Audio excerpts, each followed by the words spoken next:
Da, da, da, da, da, da, da. Greetings, fellow test subjects. Test subject 1337 here for Aperture Gaming. They make it. We test it. You play it. And now it is time to blow off some steam as Aperture Gaming is proud to present a boss review. This game, it's a little weird. It kind of reminds me of a little bit of Hi-Fi Rush, Prince of Persia, Dishonored, and this was a really weird thing that first popped to my mind when I first played it. One of the Ace Combat games. So, what is this game that I'm reviewing? Well, let's get to the review and find out, shall we?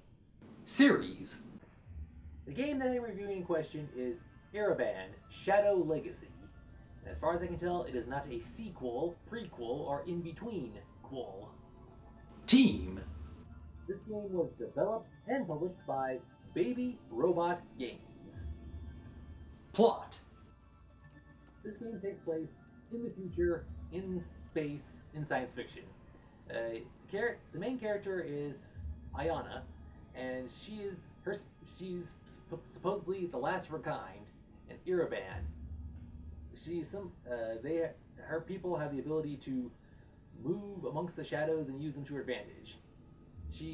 What starts off as a normal day working for the Helio Corporation, then turns out to be something more sinister behind the scenes.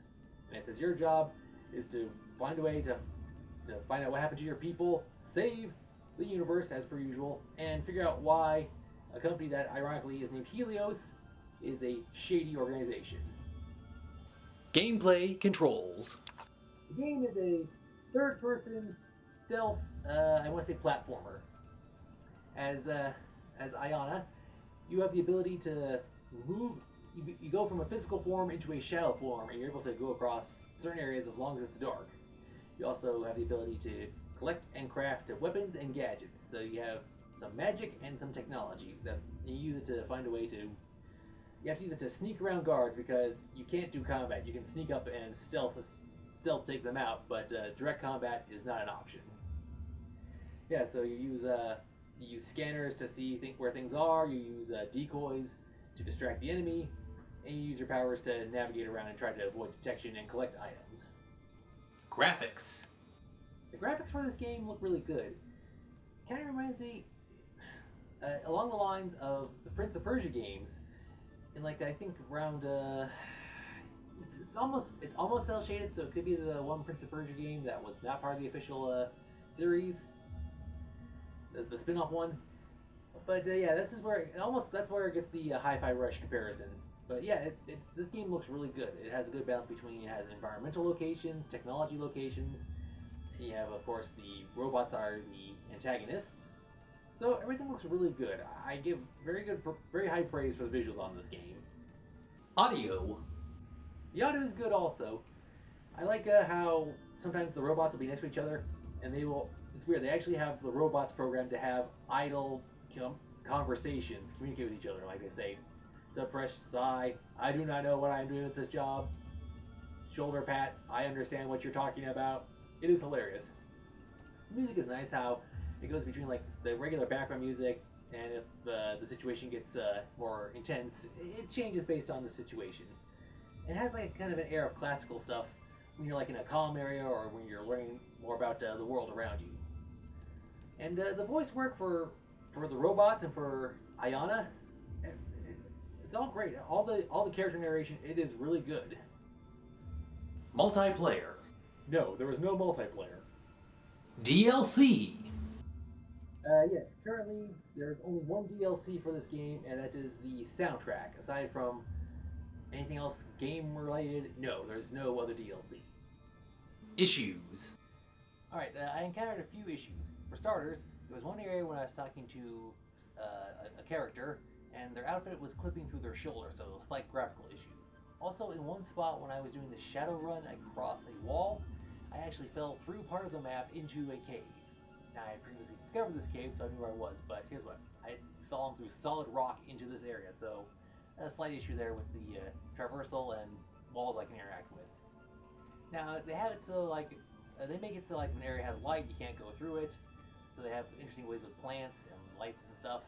But, for the lips of roofs, There's areas you can jump to, but others areas that you can't just shadow over because it's just too complicated to navigate around. So, a little small factor there. Now, at the end of each mission, you are told what areas you're given a score, how many enemies you've taken out, if you found all the collectibles, and what have you. It also gives you a moral thing that says whether you're in the middle, chaotic, or peaceful. And because of that, that kind of reminded me of the Ace Combat game right there. So yeah, it gives you a judgment and a score after each mission. So there are a couple of problems here and there, but they can be ironed out. They're not so glaring that it's causing me to dislike the game. Buy, rent, or pass. I like this game. It has a very good lore backstory that we get introduced to. The voice work is very well done. I love the controls, and I like the different. I like the powers you got. It's a different way than what I've seen other games do. But like I said, the whole shadow power thing. Like I said, this game reminded me of so many other previous games, but it stands on its own. It has its own lore, location, backstory, enemies, look, sound. So this is a definitive buy. Overall score. If you couldn't tell from my ranting and raving in the buy, rent, or pass section, I like this game. While it does remind me of a couple of previous games that I mentioned, it does have its own unique look, sound, and style and play. I'm genuinely interested in the backstory of this game, of the characters in it. I just like it. I mean, it's fun. I mean, this is great. The last couple of reviews have been in the rent category or the very low rent end, but this game, I like it. And aside from just a few technical issues and graphic issues, which I'm sure can be ironed out with a patch update or two, I highly support it because we here at Aperture Gaming, we give Ereban Shadow Legacy a 9.5, a 9.5 out of 10.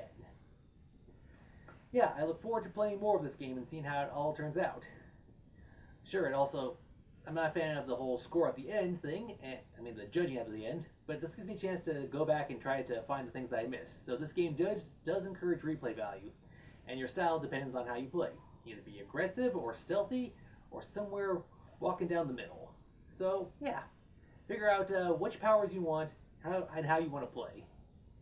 Well, that's all the time we have for this episode. I want to thank you for watching. I'm glad we got a chance to blow off some steam with this B.O.S. review.